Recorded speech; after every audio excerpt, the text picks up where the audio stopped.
नमस्कार। राजस्थान की तमाम फटाफट खबरों में आपका स्वागत है। राजस्थान की खबरों के लिए आपसे निवेदन कि यदि आपने हमारे चैनल को सब्सक्राइब नहीं किया तो कृपया करके राजस्थान की खबरों के लिए आप अपने चैनल को सब्सक्राइब करना ना भूलें। तो बढ़ते हैं आज क्या रहा राजस्थान में। जी हाँ, लोकसभा चुनाव से पहले गुरुवार को केंद्र और प्रदेश सरकार ने लोगों को पेट्रोल डीजल पर राहत दी। पेट्रोलियम कंपनियों ने दोनों के रेट दर 2 रुपये प्रति लीटर कम कर दिए। पेट्रोलियम एवं नेचुरल गैस मंत्री ने सोशल मीडिया पर इसकी जानकारी दी।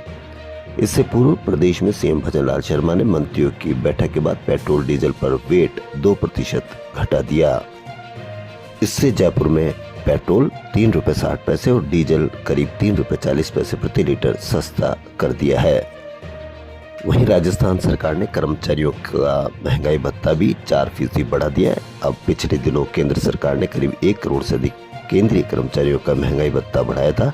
इसके बाद राज्य सरकार ने भी ये फैसला लिया है। अब कर्मचारियों और पेंशनधारियों का महंगाई भत्ता 46% से बढ़कर 50% हो गया है। वहीं राजस्थान के पूर्व मंत्री प्रताप सिंह खाचरियावास ने कहा कि चुनाव से ठीक पहले मोदी गारंटी फेल हो गई।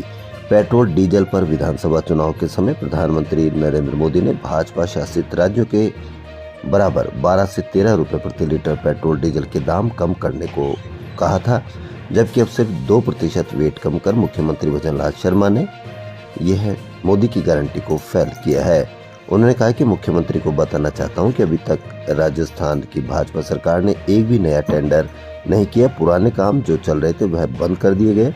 अब पेट्रोल डीजल को लेकर प्रदेश की जनता को प्रधानमंत्री मोदी से उम्मीद थी, वो भी टूट गई। वहीं कांग्रेस के प्रदेश अध्यक्ष गोविंद सिंह डोटासरा ने भी सरकार की ओर से केवल 2% वेट कम करने की आलोचना की। उन्होंने कहा कि जब पिछले 18 माह से कच्चे तेल के दाम अंतर्राष्ट्रीय बाजार में $40 तक कम हुए, लेकिन केंद्र सरकार ने दाम नहीं घटाए। अब राज्य सरकार ने भी ऊंट के मुंह में जीरे के समान दाम कम किए हैं। वैभव गहलोत को जालोर सिरोही लोकसभा सीट से टिकट दिए जाने के बाद गुरुवार को क्षेत्र के नेता पूर्व सीएम अशोक गहलोत के निवास पर पहुंचे, उनका स्वागत किया और उनके बेटे को टिकट दिए जाने पर आभार व्यक्त किया। गहलोत ने सोशल मीडिया पर फोटो शेयर करते हुए लिखा है कि निवास पर जालोर सिरोही संसदीय क्षेत्र के स्नेही जन का आगमन हुआ। सभी आगंतुकों ने क्षेत्र की प्रगति के लिए लोकसभा चुनाव में कांग्रेस को जिताने का संकल्प लिया। निर्वाचन आयोग ने सुप्रीम कोर्ट की तय सीमा से एक दिन पहले गुरुवार को ही स्टेट बैंक ऑफ इंडिया से मिला चुनावी चंदे का डेटा सार्वजनिक कर दिया। इस बॉन्ड खरीद की तारीख, खरीदार के नाम, भुनाने की तारीख, भुनाने वाले राजनीतिक दल का नाम और बॉन्ड के मूल्य का विवरण है। सूची से खुलासा हुआ है कि लॉटरी किंग मार्टिन सैंटियागो ने 1 करोड़ के 1368 करोड़ का चंदा दिया है। कंपनी ने बॉन्ड 21 अक्टूबर 2020 से जनवरी 24 के बीच खरीदे। Santiago Martin future gaming and hotels चलाते हैं। कंपनी के खिलाफ कई मामले दर्ज हैं। अब देखना यह है कि जो किस तरह से इन्होंने चंदा दिया और इसका क्या फायदा मिला।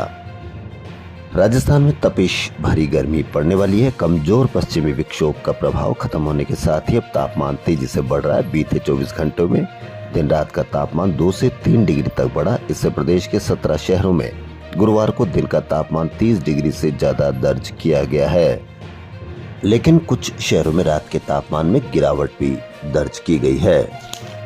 200 करोड़ से बने B2 bypass, underpass, Jawahar circle, मेहराब और 167 करोड़ से तैयार हुआ छोटवाड़ा राव शेखाजी आरओबी पर ट्रैफिक शुरू हो जाएगा।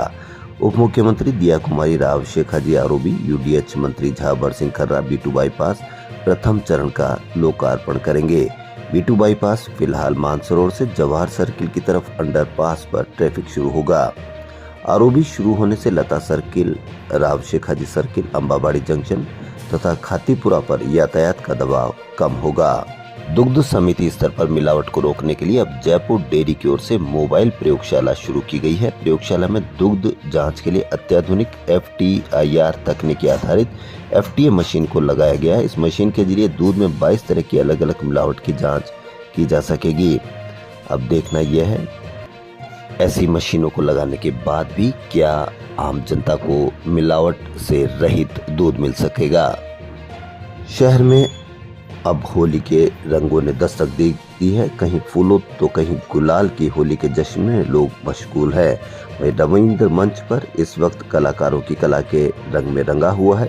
रंग उत्सव में शहर के नामी कलाकार अपनी कल्पनाओं के रंग भर रहे हैं।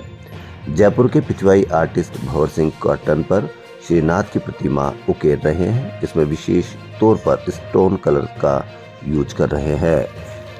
वहीं सीबीएसई ने स्कूलों में बच्चों की पढ़ाई के साथ उनमें स्किल्स जैसे कम्युनिकेशन, लीडरशिप, क्रिएटिविटी और इनोवेशन को सिखाने के लिए एकेडमिक सेशन 2024 से नए कोर्स और लैब शुरू करने का निर्णय लिया है।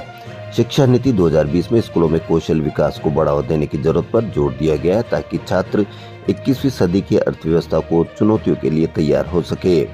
इसके तहत शहर के कई स्कूलों में legal studies, web application, cyber security, augmented reality, virtual reality, AI lab, communication lab, school के क्लबों में ब्लू पोट्री, मास मीडिया जैसे कई कोर्स शामिल है। शहर के पब्लिक ट्रांसपोर्ट में अहम जिम्मेदारी निभाने वाली लो फ्लोर बसें कभी भी बंद हो सकती है। इसकी मुख्य वजह बसों के संचालन करने वाली कंपनी को एक साथ से भुगतान नहीं होना। ऐसे में कंपनी ड्राइवरों और इंजीनियरों को भुगतान नहीं कर पा रही है, साथ ही बसों का मेंटेनेंस भी प्रभावित हो रहा है। कंपनी 20 करोड़ के बकाया भुगतान के लिए जेसीटीएसएल अधिकारियों को 5 बार से अधिक पत्र लिख चुकी है। इसके बाद भी सुनवाई नहीं हो रही। अब 20 मार्च से पहले भुगतान नहीं करने पर कंपनी ने 21 मार्च से बसों का संचालन बंद करने का ऐलान किया है। राजस्थान एनएसयूआई प्रदेश अध्यक्ष विनोद जाखड़ के नेतृत्व में बीजेपी सांसद अनंत कुमार हेगड़े के संविधान बदलने वाले बयान के विरोध में गुरुवार को विरोध प्रदर्शन किया गया।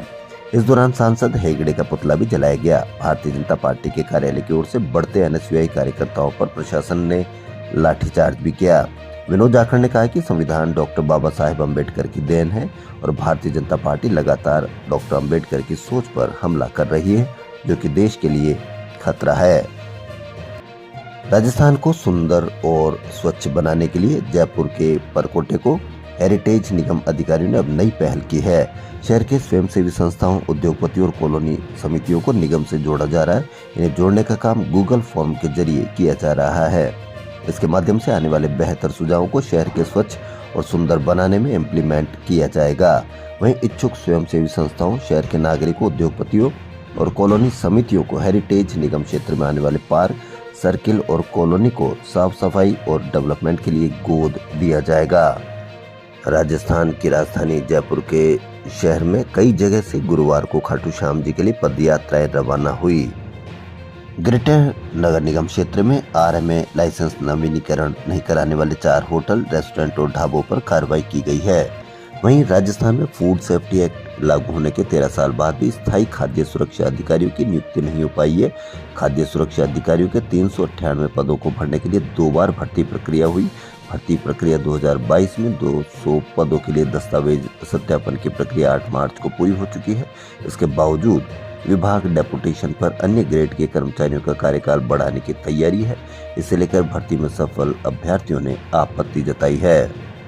पुलिस हेडक्वार्टर में पत्रकारों के प्रतिनिधिमंडल ने गुरुवार को पुलिस महानिदेशक यूआर साहू से मुलाकात की। इस मौके पर साहू ने कहा कि प्रदेश भर में पत्रकारों की सुरक्षा और सम्मान सुनिश्चित करते हुए सभी पुलिस आयुक्त और पुलिस अधीक्षक को इस बाबत पत्र जारी कर दिया है। पत्रकारों के साथ होने वाली घटनाओं के लिए त्वरित कार्रवाई की जाएगी। साहू ने कहा कि पुलिस और मीडिया के मध्य लगातार आपसी संवाद के लिए कुछ नवाचार कार्यक्रम भी तैयार किए जाएंगे। इस अवसर पर पुलिस महानिदेशक यूआर साहू ने पत्रकारों की सुरक्षा, सम्मान और पुलिस थानों में पत्रकारों के साथ घटित अपराध में तुरंत कार्रवाई बाबत जारी किया गया पत्र भारतीय प्रेस पत्रकार संघ के अध्यक्ष अभय जोशी एवं वरिष्ठ पत्रकारों के प्रतिनिधि मंडल को सौंपा। राजस्थान के सुप्रसिद्ध गायक उस्ताद जहीर अहमद का निधन हो गया। जहीर ने देर रात सीने में बेचैनी महसूस की। ऐसे में अस्पताल ले जाते समय रास्ते में ही उनका निधन हो गया। जहीर अहमद जगजीत सिंह को गुरु मानते थे। राजस्थान की खबरों में फिलहाल इतना ही। यदि आपको राजस्थान की खबरें पसंद आ रही है तो लाइक, सब्सक्राइब और शेयर अवश्य करें। धन्यवाद।